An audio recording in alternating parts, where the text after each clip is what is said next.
It wasn't Apple that made Steve Jobs a billionaire. It was Pixar. Basically, Pixar exists as its own company because George Lucas was going through a divorce. George Lucas met his first wife, film editor Marcia Griffin, in 1967, when the two of them were working at the U.S. Information Agency. They got married in 1969, and then 6 years later, as part of the production of Star Wars, Lucas would create Industrial Light and Magic. And because ILM was always innovating, in 1980, Lucas hired two computer graphics specialists, Alvy Ray Smith and Ed Catmull. For years, the two developed computer technology and conducted early CGI tests at ILM. They called it the Computer Division. Disney animator and future Pixar creative chief John Lasseter would later join them at ILM. Meanwhile, George Lucas was wearing himself out making 3 Star Wars movies in the span of 6 years. And the stress of all that put a serious strain on his relationship, resulting in he and Marcia getting a divorce in 1983. Anyway, Lucas reportedly needed some cash to pay for his divorce, so he put the entire computer division up for sale, with an asking price of $30 million.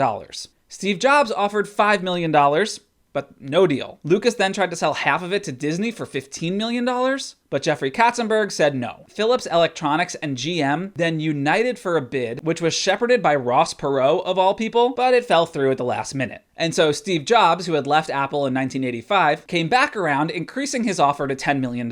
And George Lucas took the deal. Jobs got all of the hardware from the computer division and 40 employees, including Smith, Catmull, and Lasseter. And so the 4 of them founded this new company and named it Pixar, based on the same name that they had given their revolutionary graphics computer. Steve Jobs then became the CEO and majority shareholder of Pixar. For 9 years, the company made commercials and it sold hardware and software, but was constantly losing money, and Jobs considered selling Pixar many times. During this era, Pixar, which was still an independent company, made a deal to make 3 computer-generated feature films in partnership with Disney, starting with the first of its kind, Toy Story. When Steve Jobs heard from critics that Toy Story would be a hit and that it would be getting a Thanksgiving season release from Disney, he held off on selling the company, and then Pixar went public in November of 1995 to coincide with the release of Toy Story. And the stock was an immediate success. Pixar ended its first day of trading on the stock market at $39 a share. And this is what made Steve Jobs a billionaire. According to financial news outlet Benzinga, Jobs' success at Pixar restored his reputation and gave him the confidence to rejoin Apple in 1997 as CEO. Pixar then made movies in partnership with Disney for 20 years, but it was still its own company, until 2006, when Disney acquired Pixar for $7.4 billion